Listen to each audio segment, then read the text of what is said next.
Salam. Salam. Sebelum kita mengikuti ibadah kepada yang pertama, kami mohon perhatian kepada seluruh jemaat untuk salam dan informasi. Kami mengucapkan selamat datang dan selamat berbakti kepada jemaat sekalian, khususnya kepada Bapak, Ibu, saudara-saudari yang baru pertama kali beribadah di GKP Jemaat Citra. Daya kasih dan damai sejahtera dari Tuhan kita Yesus Kristus menyertai kita sekalian. Berita duka cita dari sektor 18 telah berpulang ke rumah Bapak di surga almarhum Bapak Parman, orang tua dari Ibu Foni Komalasari atau mertua dari Bapak Yohanes Indra Supangat pada hari Kamis 29 Oktober 2020 di Tasikmalaya. Majelis dan segenap jemaat mengucapkan turut berduka cita yang sedalam-dalamnya, dan semoga keluarga yang ditinggalkan diberi pemimpinan sejati oleh Tuhan Yesus. Sekian salam dan informasi. Tuhan Yesus memberkati.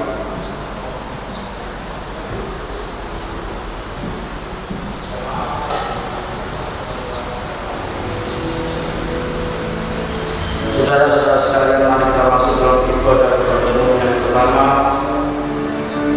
Mari kita mempersiapkan hati dan pikiran kita untuk masuk ke dalam satu Mazmur untuk korban syukur. Bersorak-soraklah bagi Tuhan, hai seluruh bumi.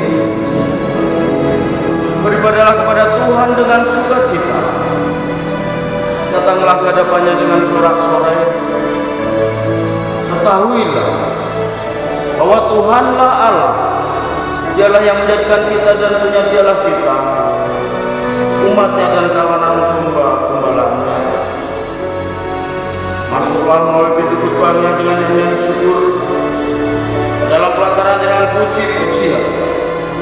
Bersyukurlah kepadanya dan pujilah namanya, sebab Tuhan itu baik, kasih setianya untuk selama-lamanya, dan kesetiaannya tetap turun-temurun. Makanlah diri padanya.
Kebaktian ini berlangsung dengan keyakinan bahwa pertolongan kita adalah dari Tuhan yang menjadikan langit dan bumi dan tetap setia untuk selama-lamanya.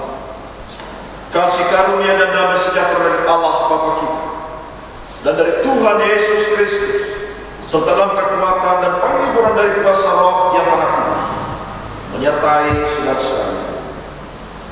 Amin.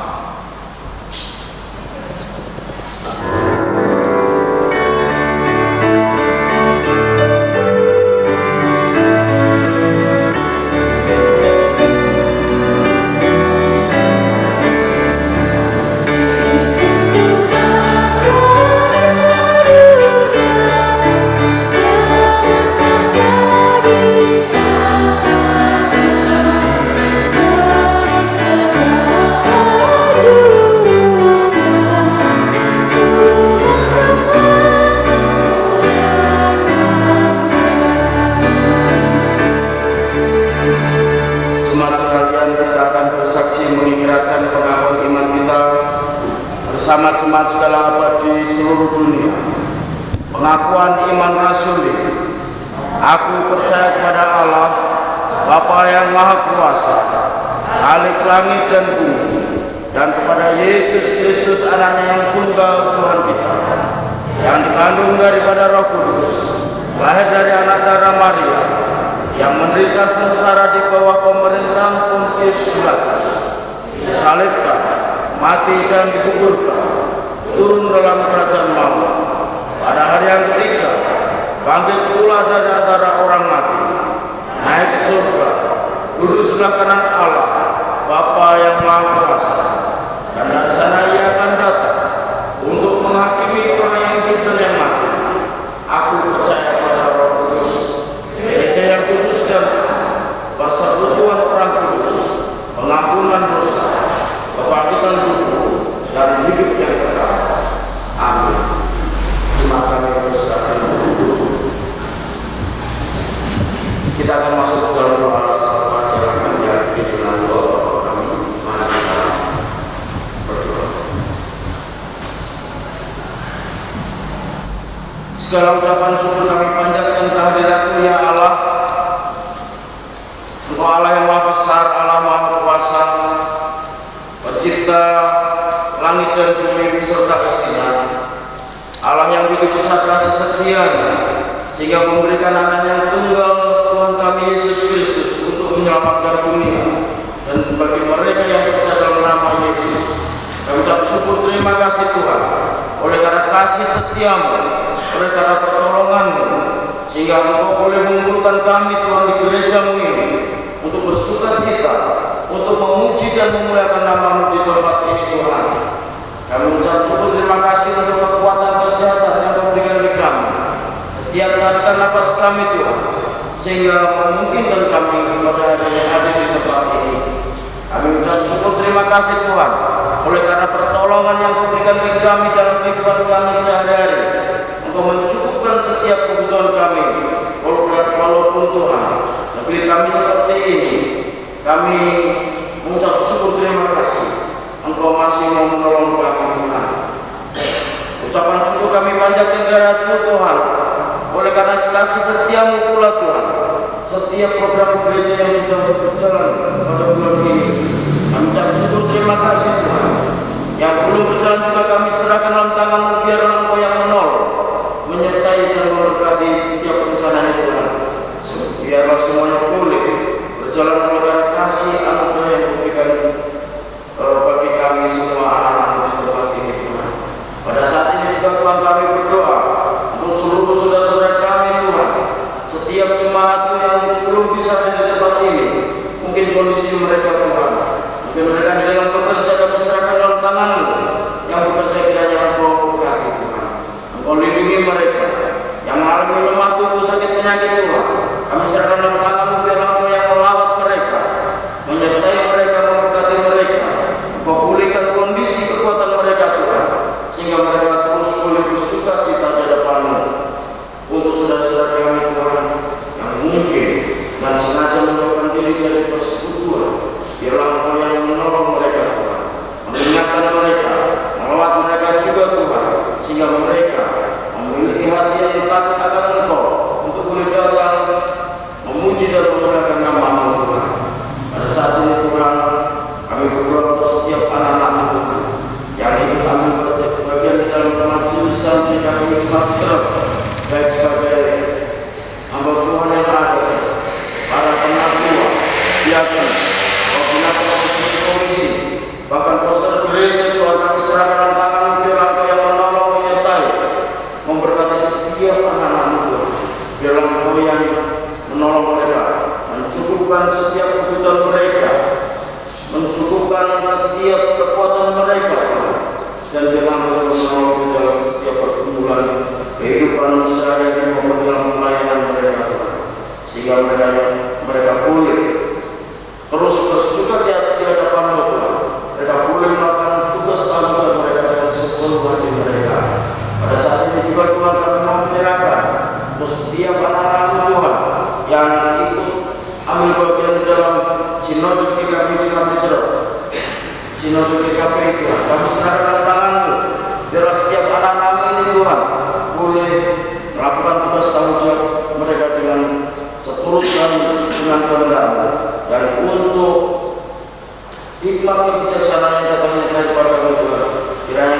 limpahkan pada mereka, sehingga mereka boleh mengambil keputusan yang seturut dengan kehendak-Mu. Kami serahkan juga Tuhan untuk setiap kehadiran gereja-gereja-Mu di negeri kami ini Indonesia Tuhan, secara khusus di Kabupaten Bogor, baik yang bergabung dalam PGIS maupun PKSD Tuhan. Kami serahkan tangan-Mu, biarlah setiap kehadiran gereja ini Tuhan boleh membawa berkat, boleh membawa dampak positif bagi seluruh masyarakat di Kabupaten Bogor ini Tuhan. Setiap rencana misi yang ada Tuhan, kami serahkan dalam tangan-Mu, biarlah Engkau yang menolong menyertai, sehingga nama-Mu semakin dimuliakan di negeri kami ini Tuhan. Terakhir kami serahkan untuk negeri kami Indonesia dalam tangan-Mu Tuhan. Untuk seluruh rakyat negeri kami ini, berilah hati yang takut akan Engkau Tuhan, sehingga mereka boleh melaksanakan peraturan pemerintah dalam adaptasi kebiasaan baru ini Tuhan. Mereka boleh menjaga kondisi mereka, mereka boleh lebih tertib dan lebih disiplin, sehingga negara kami ini Tuhan boleh terjaga stabilitas, kesehatan, ekonomi, keamanan Tuhan. Untuk setiap pemimpin-pemimpin negeri kami ini, dari yang tertinggi maupun sampai yang terendah Tuhan, kami serahkan dalam tangan-Mu. Hikmat kebijaksanaan yang datang daripada-Mu Tuhan, kiranya Kau curahkan bagi pemimpin-pemimpin negeri kami ini, sehingga mereka boleh terus melaksanakan tugas tanggung jawab mereka dengan sepenuh hati mereka untuk melayani setiap masyarakat, dan negeri ini semakin makmur, semakin sejahtera. Terima kasih Tuhan, inilah doa sahabat kami yang kami alaskan dalam nama Tuhan kami Yesus Kristus, yang sudah mengajarkan kami doa Bapa kami. Bapa kami yang di surga, dikuduskanlah nama-Mu, datanglah kerajaan, jadilah kehendak-Mu di bumi seperti di surga. Berikanlah kami pada hari ini makanan kami yang secukupnya, dan ampunilah kami atas kesalahan kami, seperti kami juga mengampuni orang yang bersalah kepada kami. Dan jangan membawa kami ke dalam percobaan, tapi lepaskan kami dari yang jahat, karena Engkau-lah yang mempunyai kerajaan dan kuasa dan kemuliaan sampai selama-lamanya. Amin.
Kita akan membaca bacaan bertanggapan yang diambil dari bacaan bertanggapan nomor 53. Janganlah khawatir. Janganlah kamu mengumpulkan harta di bumi ngengat dan karat merusakkannya, dan pencuri membongkar serta mencurinya.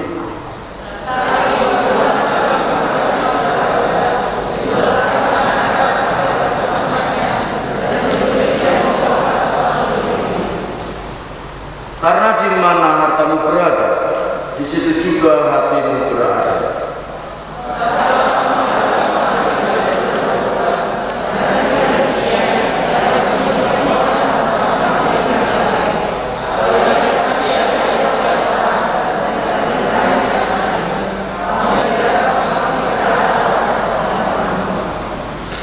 Karena itu aku berkata kepadamu, janganlah khawatir akan hidupmu, akan apa yang hendak kamu makan atau minum, dan janganlah khawatir pula akan tubuhmu, akan apa yang hendak kamu pakai.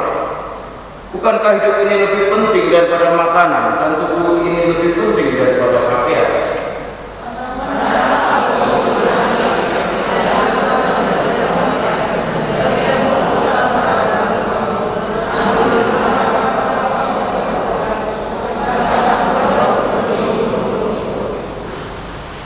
Siapakah di antara kamu yang karena kekhawatirannya dapat menambahkan sehasta saja pada jalan hidupnya?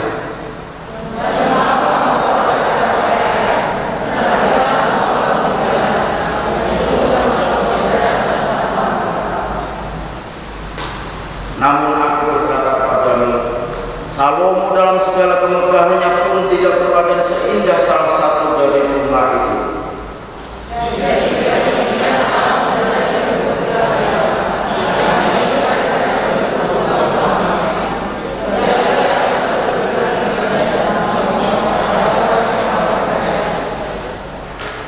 Semua itu dicari bangsa-bangsa yang tidak mengenal Allah.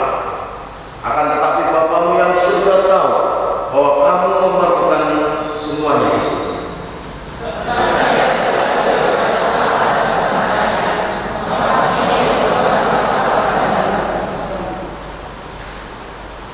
Tiba saatnya kita memberikan kesembahan kepada Tuhan dengan dilandasi dari 2 Korintus pasal 9 ayat 7 demikian firman Tuhan. Hendaklah masing-masing memberikan menurut kerelaan hatinya, jangan dengan sedih hati atau karena paksaan, sebab Allah mengasihi orang yang memberi dengan sukacita, dan Allah sanggup melimpahkan segala kasih karunia kepada kamu, supaya kamu senantiasa berkecukupan di dalam segala sesuatu, dan malah berkelebihan di dalam berbagai kebajikan.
Kami undang untuk berdiri kita masuk dalam doa bersama. Ucapan syukur sekali lagi kami panjatkan kehadirat-Mu ya Tuhan, oleh karena kasih setia yang Kau nyatakan dalam kehidupan kami. Engkau mencukupkan setiap kebutuhan kami. Bahkan sampai pada saat pagi hari ini Tuhan, Kau memberikan kami kesempatan untuk mengembalikan sebagian berkat yang Kau berikan kepada kami sebagai ucapan syukur kami. Tuhan, inilah persembahan kami Kami serahkan tangan biarlah menjadi jubah yang harum di depan dan menjadi alat untuk pelebaran kerajaan di dunia ini, Tuhan.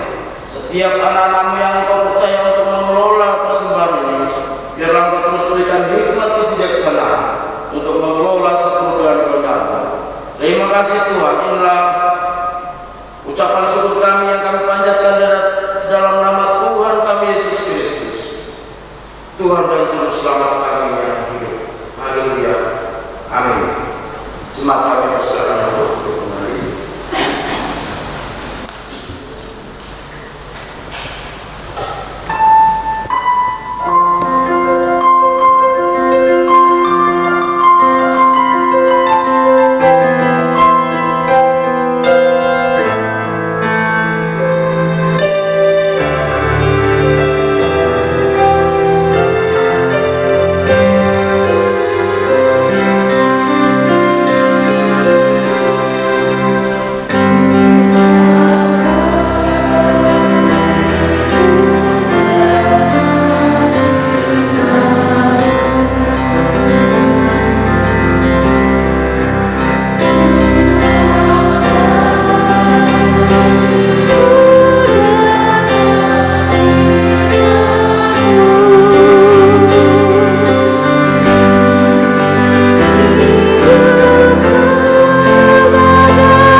Biarlah kami boleh dipenuhi oleh firman, kami dipenuhi oleh kebenaran.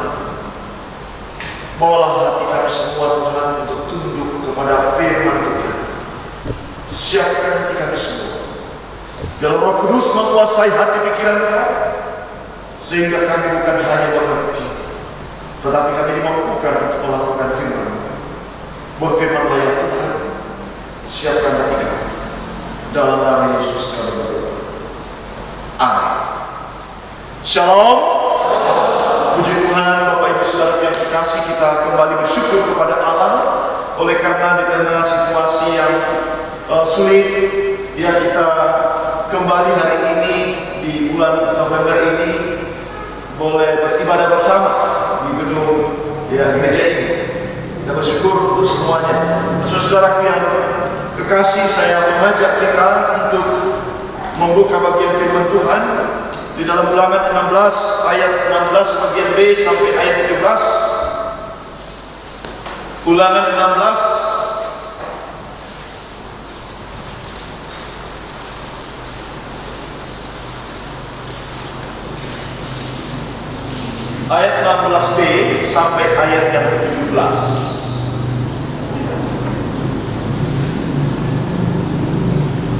Demikianlah firman Tuhan. Janganlah ia menghadap hadirat Tuhan dengan tangan hampa, tetapi masing-masing dengan sekedar persembahan sesuai dengan berkat yang diberikan kepada oleh Tuhan Allah. Kemudian dalam Mazmur 50 ayat 23a. Mazmur 50 ayat 23a.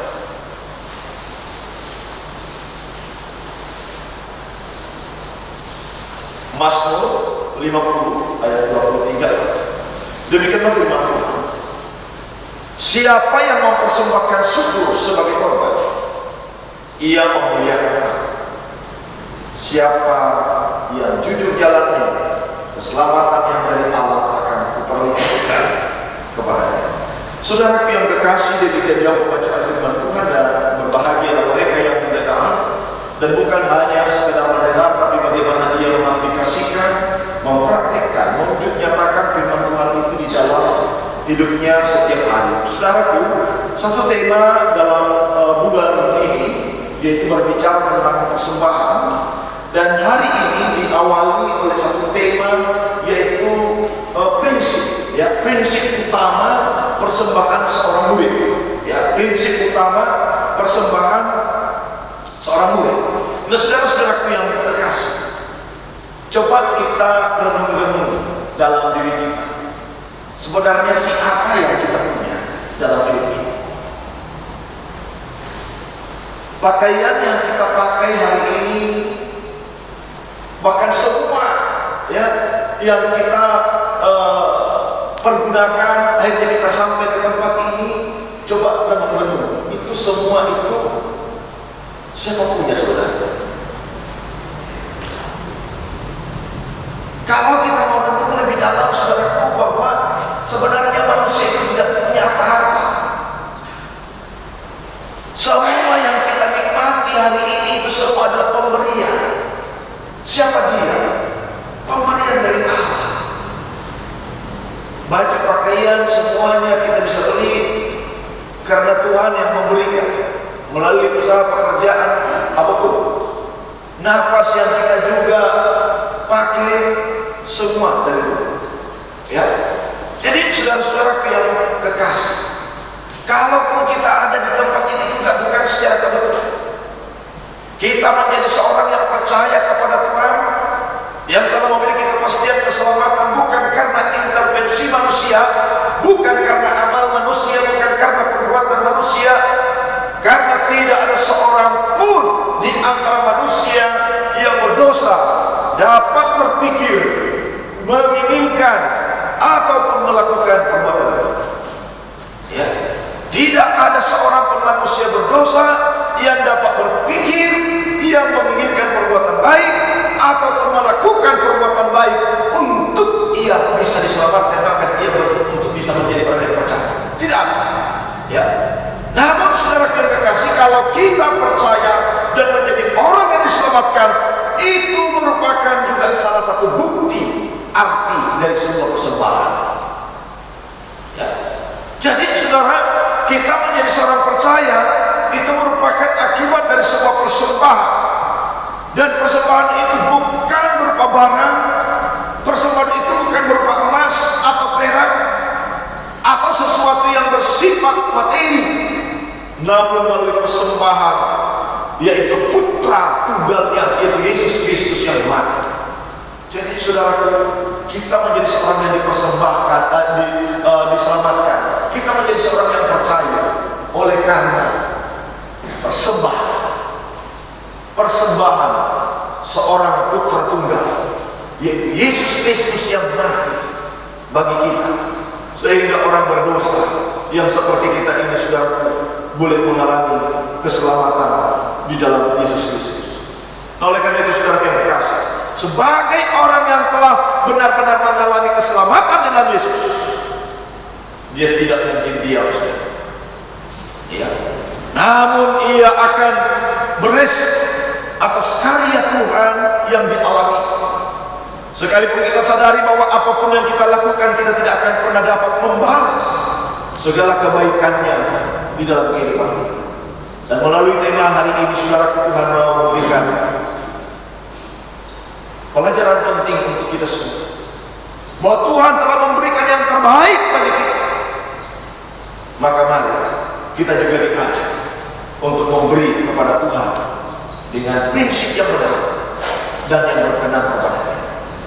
Saudara-saudaraku, prinsip utama persembahan seorang murid yang pertama, kalau kita memperhatikan di dalam ayat 16 bagian B, yaitu menghadap hadirat Tuhan tidak dengan tangan hampa.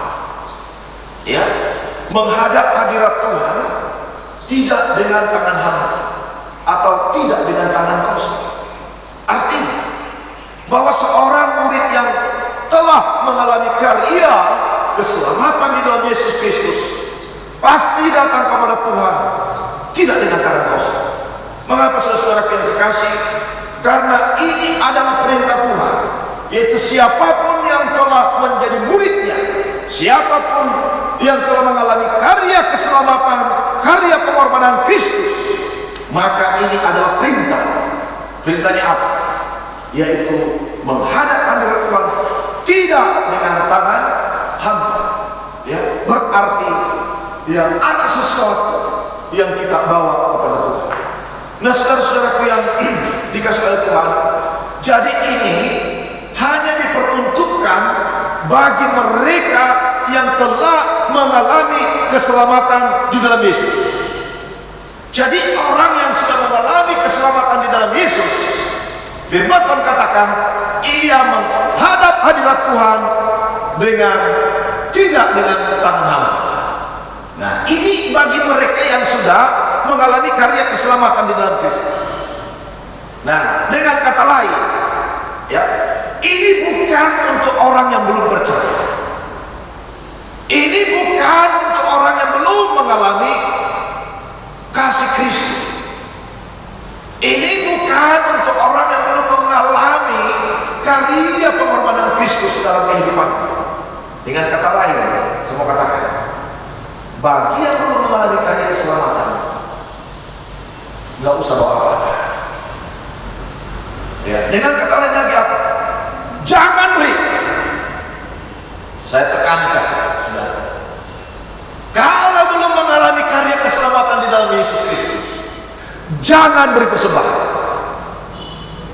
Ya, kenapa?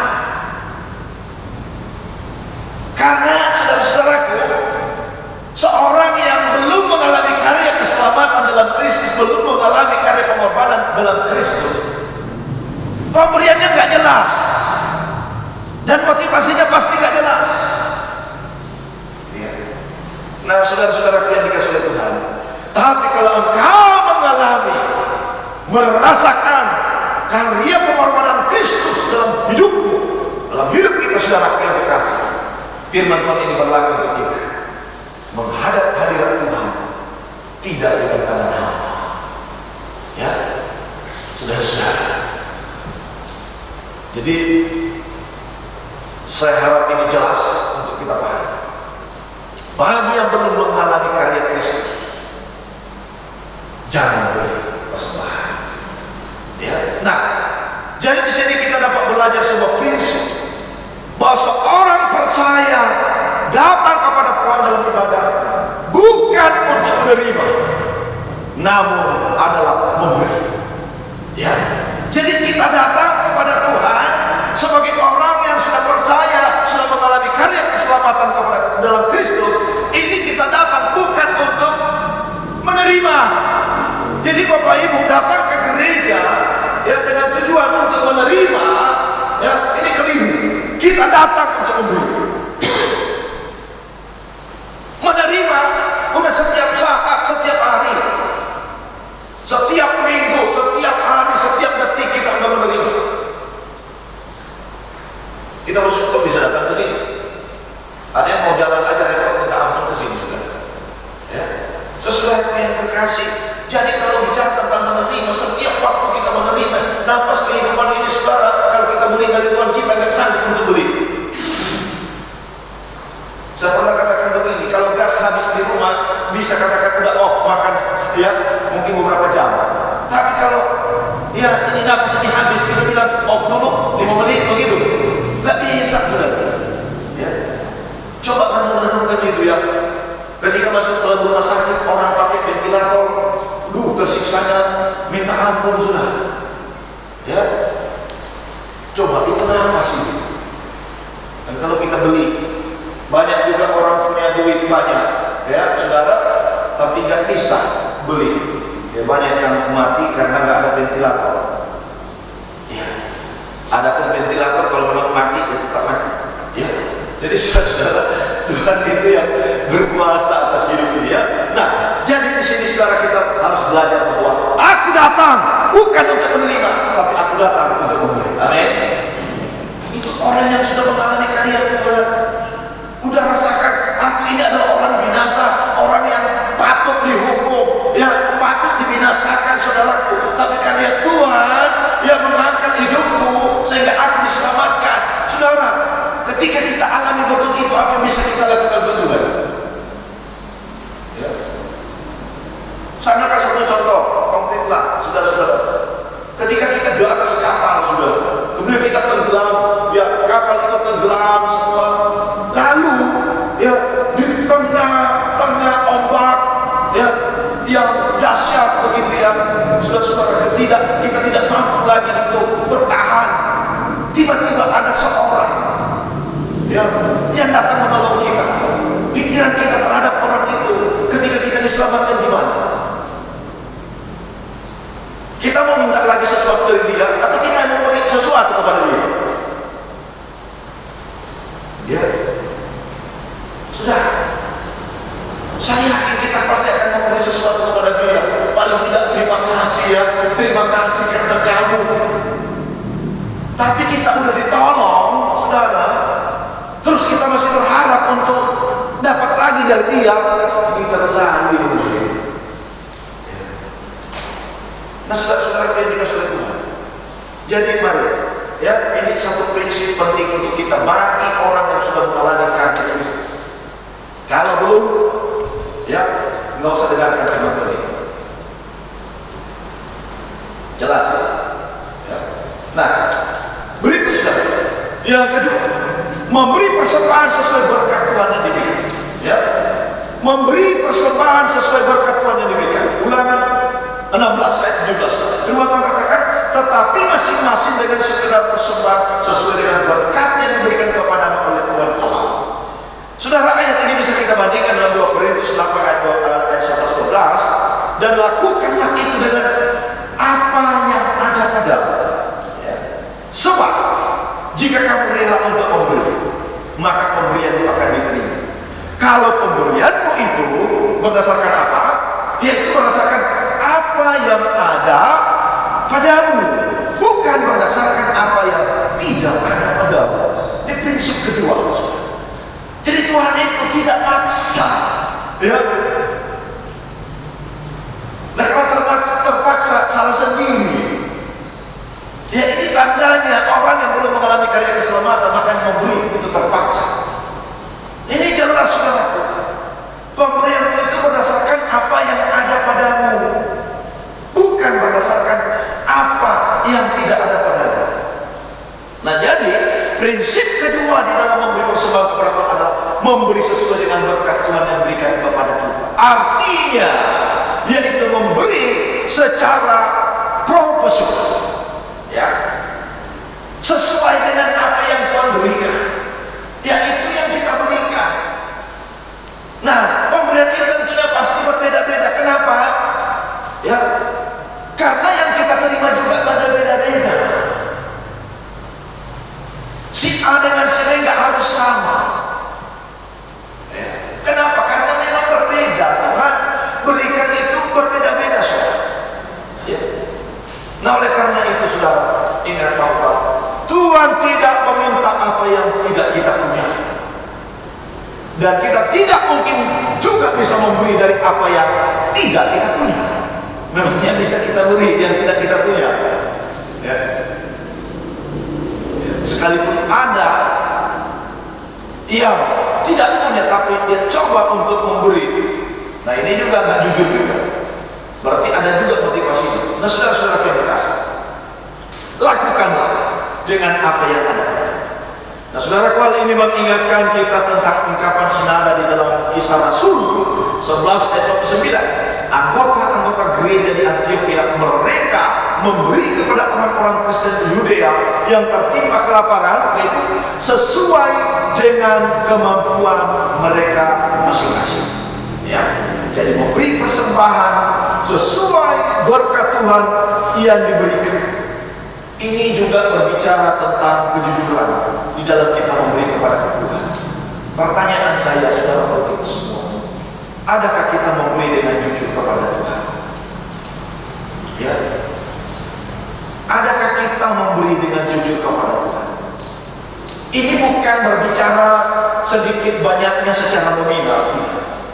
Namun, apakah benar-benar kita memberikan sesuatu yang ada pada kita dalam pengertian, yaitu memberikan sesuatu berkat yang Tuhan karuniakan kepada kita, dan bukan menahan-nahan atau berpura-pura, atau juga memberikan sesuatu yang tidak ada pada kita.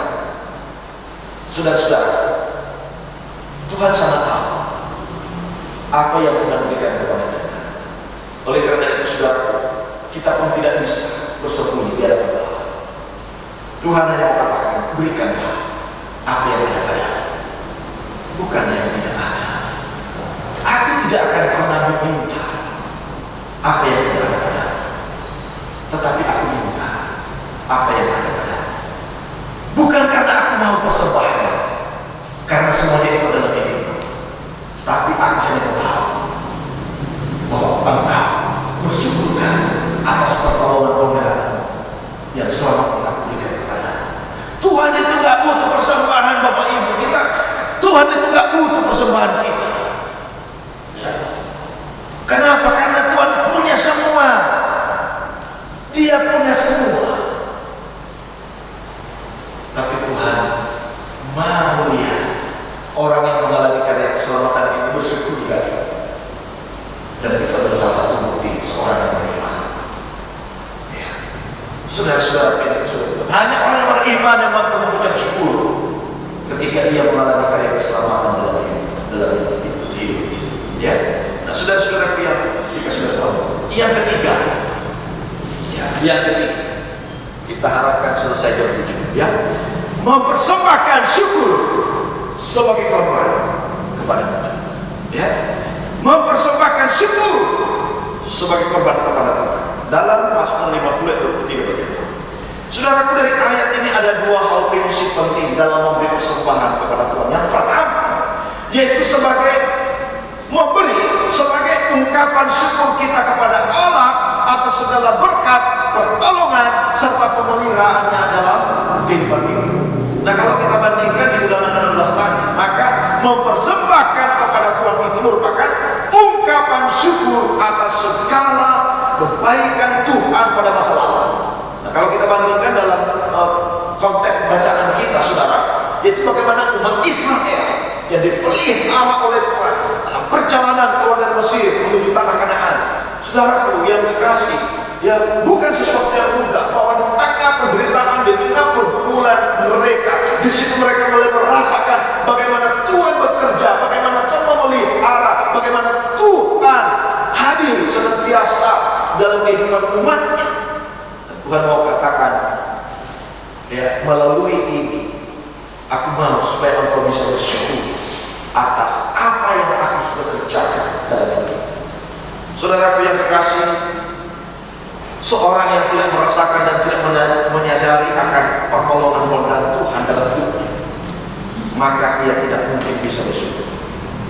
Coba teman-teman ini, ya, seorang yang tidak merasakan dan tidak menyadari akan pertolongan dan pemeliharaan Tuhan dalam hidupnya, maka ia tidak mungkin bisa bersyukur dengan sungguh-sungguh.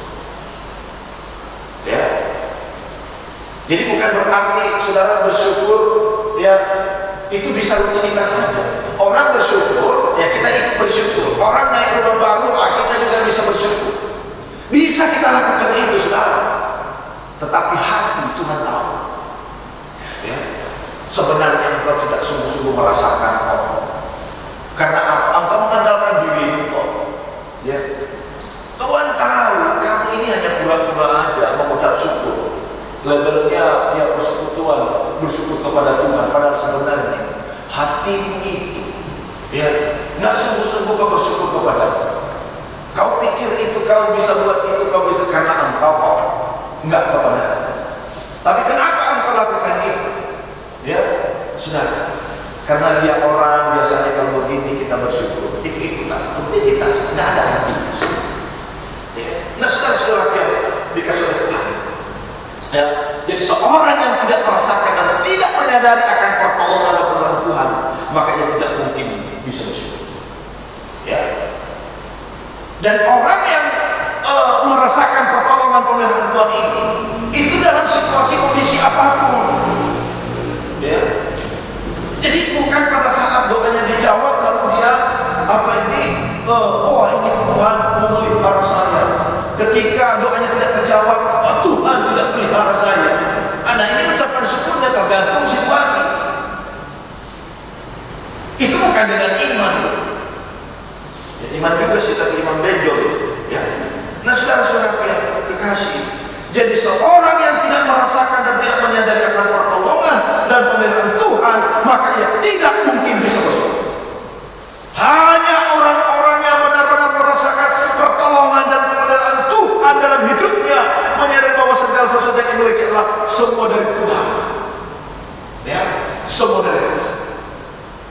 Saudara yang kekasih, ketika kita menghadapi sebuah pergumulan sakit penyakit yang parah, lalu malam kita tidur, besok paginya kita masih bisa bangun, apa yang bisa kita ucapkan?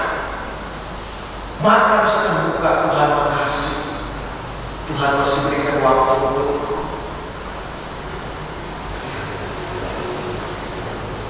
Tapi kalau kita tidak sadari akan hal itu, pas bangun, biasa memang udah begini, mana mau ingat mengucap syukur sama Tuhan?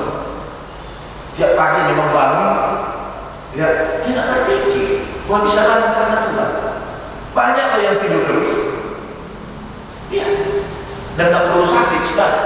Kalau Tuhan harus katakan stop, ya nggak perlu takut, tidurnya tidur terus, ya.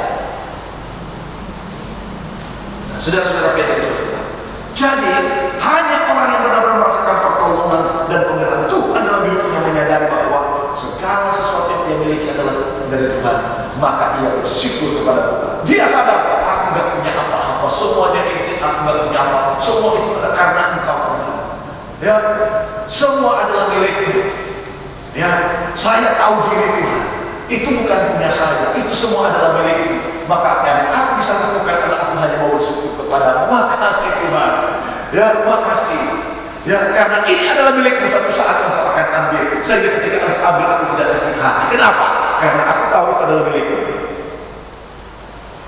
Tapi ketika Engkau berpikir bahwa itu adalah milikmu, maka ketika Tuhan ambil, sakit hati, bahkan kecewa.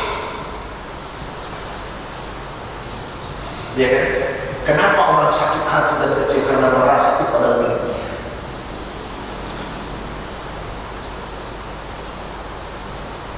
Dia tidak sadar bahwa ketika datang dalam dunia ini dengan telanjang, tidak bawa apa-apa. Itu kita lakukan. Memang bawa apa? Waktu lahir, nggak bawa apa-apa. Ya. Nggak ada ya. Pas datang ke dalam dunia ini, terus dia dilahirkan, begitu ya, langsung di tangannya itu langsung ada surat tanah. Nggak ada.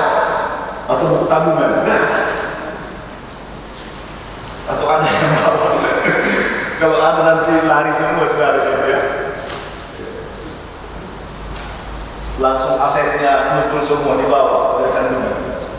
Nah, dengan telanjang, maka terhidup dengan telanjang. Hanya manusia yang hiduplah dia kasih pakaian kan. Mana orang meninggal itu minta pas dia mati bangun dulu lalu minta mohon dikasih peti yang bagus ya. Gak ada, tidak. Mau dia pahit juga udah gak bisa buat apa-apa. Itu manusia ya.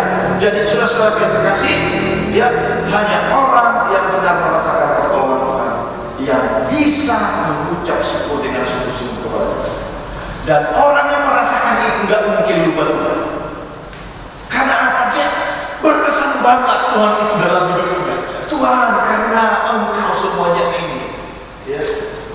Maka apakah dia bisa lupa? Gak mungkin. Saya ambilkan satu contoh. Semua orang yang berkesan dalam hidup Bapak Ibu, Bapak Ibu bisa lupakan? Orang itu sangat berarti dalam hidup. Contohnya mungkin orang tua kita, ya, seorang teladan, seorang yang rohani, yang membimbing kita sehingga mengenal Kristus. Apa kita lupa? Tidak mungkin. Ini saya ibaratkan seperti itu untuk bisa kita coba untuk memahami lebih dekat bahwa Tuhan itu lebih dari siapapun yang ada dalam dunia. Ya, saudara-saudara yang dikasih oleh Tuhan Yesus, tidak mungkin kita lupa orang yang sudah merasakan pertolongan Tuhan. Ya, saudara-saudara, tapi orang yang tidak pernah merasakan pertolongan Tuhan, ya, sudah sangat sulit untuk memberi karena itu kan itu pasti motivasinya pasti tidak beres. Ya, maka mengapa ada orang yang memberi persembahan kepada Tuhan terpaksa, memberi dengan sebagai rutinitas, memberi ya seenaknya, ya beda loh seenaknya dengan apa yang ada padamu, beda loh ya. Jadi jangan pikir ya memberi seenaknya, ya karena tidak merasakan pertolongan dan pemberkatan Tuhan sungguh-sungguh dalam hidup. Ya. Tapi kalau engkau tahu bahwa dia ini orang yang menolong saya, kira-kira ketika memberi sesuatu kepada orang itu, cari yang jelek-jelek, ya, pasti yang terbaik terberikan kepada dia. Ya, ini saudara-saudara yang dikasihi Tuhan. Jadi hanya orang yang menyadari bahwa semuanya karena Tuhan yang dapat memberi persembahan sebagai ungkapan syukur. Lalu itu masih dari ayat ini, yaitu prinsipnya itu mempersembahkan sebagai korban. Ya, di sini kita dapat merenungkan bahwa persembahan kepada Tuhan merupakan sebuah korban. Artinya bahwa persembahan yang diberikan kepada Tuhan itu ada harga, ada nilai, sebuah pengorbanan. Ya, saya berikan satu contoh, ya, supaya dapat kita mudah untuk memahami. Ketika engkau ada dalam pergumulan yang berat dan di dalam kondisi yang sulit, dan engkau sendiri sangat membutuhkan apa yang ada padamu, namun engkau tetap dapat memberi persembahan kepada Tuhan dengan syukur, itulah arti mempersembahkan sebagai korban. Engkau ada dalam pergumulan yang berat, ya, di dalam kesulitan, bahkan yang ada padamu itu sendiri engkau butuhkan, tapi dalam kondisi yang seperti itu engkau tetap bisa memberi kepada Tuhan dan engkau memberi dengan ucapan syukur, itulah korban. Saudara-saudara yang dikasihi Tuhan, adakah kita memberi, ya, mempersembahkan sebagai korban? Orang yang seperti ini sudah bisa memberi. Kenapa? Ya, dia jelas tadi pasti dengan iman, selalu merasakan pertolongan Tuhan. Ya. Tetapi alasan berikutnya, saudara yang berkasih, bahwa pengharapannya kepada Allah lebih besar daripada segala ketakutan dan kekhawatiran dalam hidupnya. Sehingga di tengah pergumulan yang berat sekalipun, dia tetap bisa memberi dengan ucapan syukur, karena pengharapannya lebih besar daripada ketakutan dan kekhawatiran di tengah pergumulan yang lain. Dia yakin betul Tuhan pelihara hidup, bahkan di dalam pergumulan keadaan yang sulit sekalipun, ya, Tuhan sanggup untuk mengangkat, bahkan memberikannya yang terbaik dalam hidupmu. Nah, ini saudara. Tapi kenapa kadang orang sulit untuk memberi? Aku gimana dalam kesulitan? Kekhawatiran lebih besar.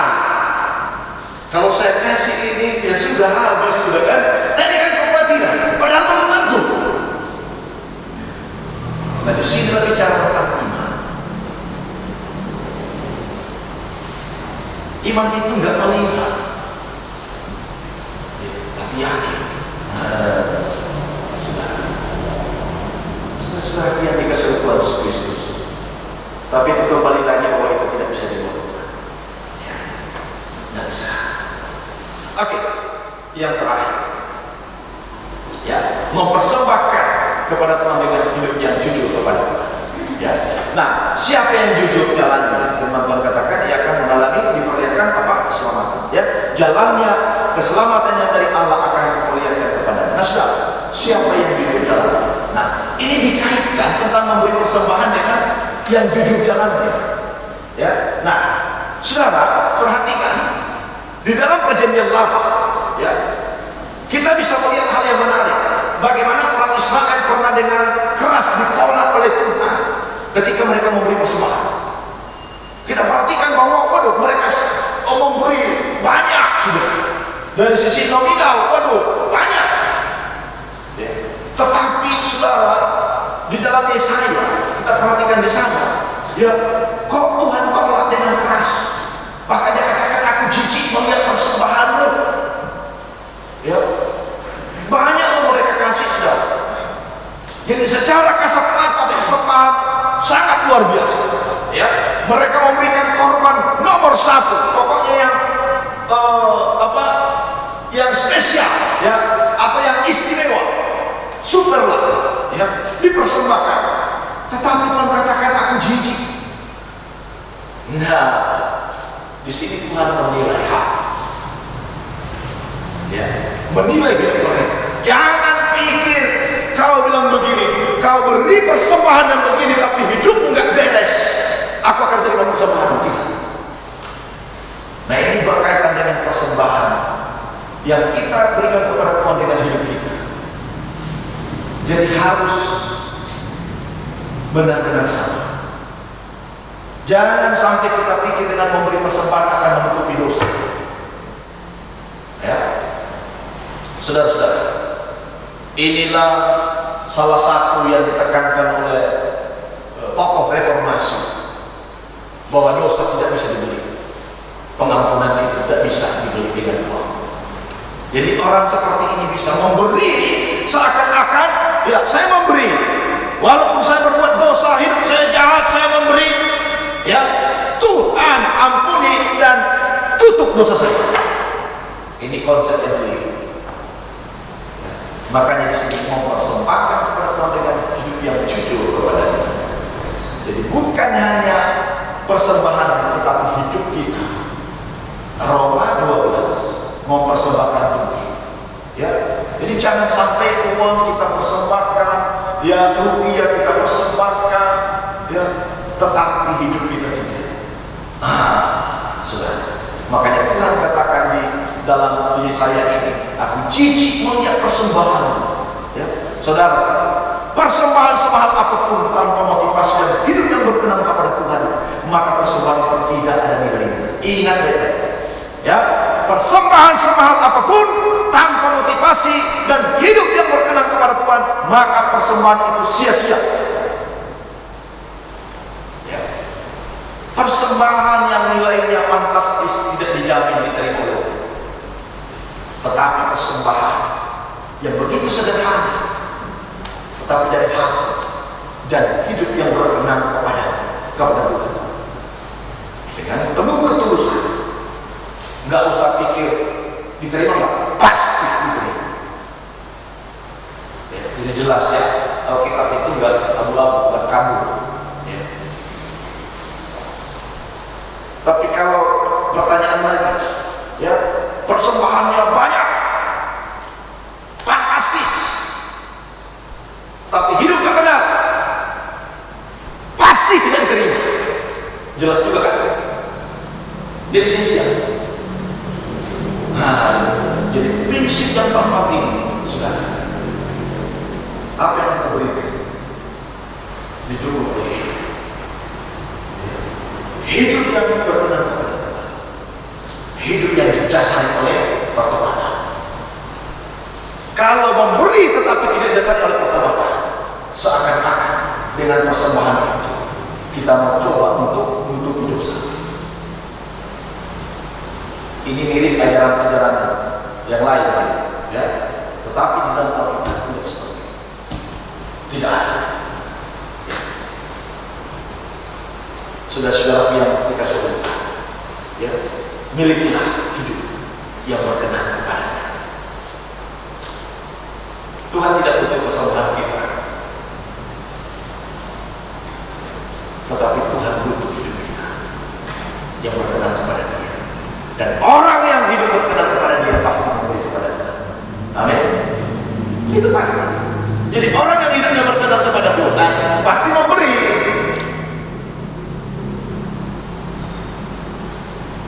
Tapi orang memberi belum tentu hidupnya berkenan kepada Tuhan.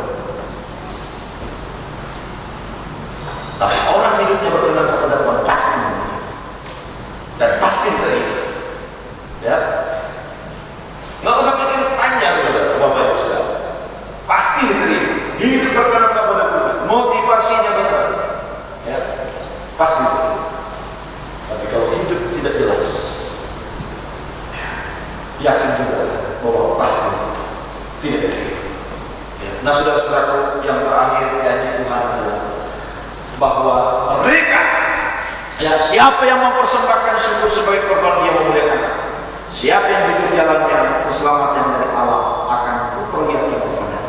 Saudaraku, penting untuk kita sama-sama paham bahwa Tuhan dimuliakan dalam hidup kita. Betapa indahnya janji ini, saudara, sesuatu yang luar biasa. Karena apa? Memuliakan Allah berarti adalah tujuan Allah menciptakan kita. Dan orang yang memberi ini dengan prinsip yang benar dikatakan bahwa engkau memuliakan Allah. Ya. Engkau memuliakan Allah. Hidup menjadi kesaksian dan Tuhan memuliakan. Dan bagian berikutnya dikatakan bahwa keselamatan yang dari Allah akan memuliakan. Nanti bahwa orang yang memiliki prinsip yang benar dalam memberi kepada Tuhan, janji Tuhan jelas, ya, bahwa mengalami keselamatan dari Allah. Saudara, hati-hati jangan sampai salah paham di sini. Janji ini bukan berarti bahwa dengan memberi persembahan maka diselamatkan. Ya, jangan sampai pikiran di sana. Tidak, saudara. Ya, tetapi orang yang memiliki prinsip persembahan yang benar merupakan salah satu bukti orang yang beriman. Dan orang yang beriman adalah orang yang diselamatkan. Ya. Jadi bukan karena kita melakukan perbuatan memberi lalu kita diselamatkan, tidak. Ya. Tetapi memberi itu adalah bukti iman. Dan orang beriman kepada Yesus ini, dia mengalami keselamatan dalam Yesus. Ya. Nah, saudara, marilah terus datang kepada Tuhan. Milikilah prinsip untuk memberi karena sudah mengalami pemberian yang bersifat kekal. Bawalah persembahan kepadanya dengan ungkapan syukur sebagai korban. Berikanlah apa yang ada padamu dan bukan yang tidak ada padamu. Serta berilah dengan hidup yang didasari oleh pertobatan. Dan itu akan menyatakan bahwa mereka yang akan mengalami keselamatan yang kekal. Amin. Tuhan berkati. Mari kita berdoa. Bapa di surga, di dalam nama Tuhan Yesus, kami bersyukur untuk firman Tuhan yang boleh kami renungkan pada kesempatan pagi hari ini. Biarlah Kudus boleh bekerja dalam hati kami semua, dan bukan hanya memahami tetapi satu kerinduan kami dalam kami bisa praktekkan firman-Mu itu di dalam hidup kami. Sekalipun Tuhan, kedagingan kami sangat sulit untuk melakukannya, namun kami percaya Roh Kudus sanggup untuk memampukan kami semua mengaplikasikan akan firman Tuhan dalam sepanjang perjalanan Tuhan. Terima kasih Tuhan, dalam nama Yesus kami berdoa. Amin. Serahkan diri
dimensi yang benar dalam memberi kepada Tuhan.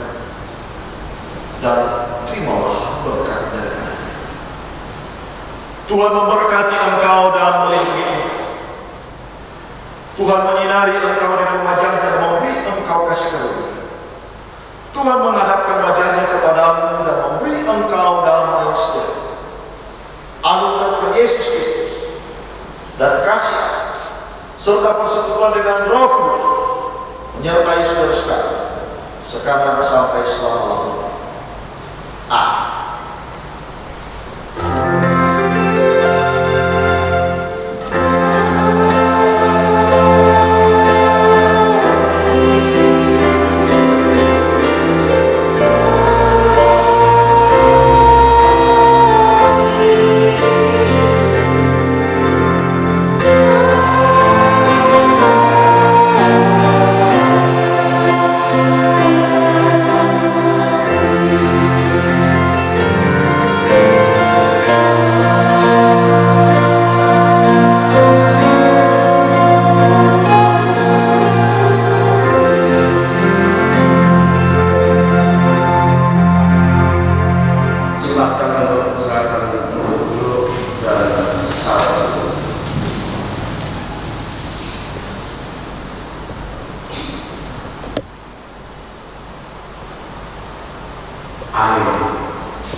Kami segenap penatalayan ibadah kebaktian umum GKP Jemaat Hidup mengucapkan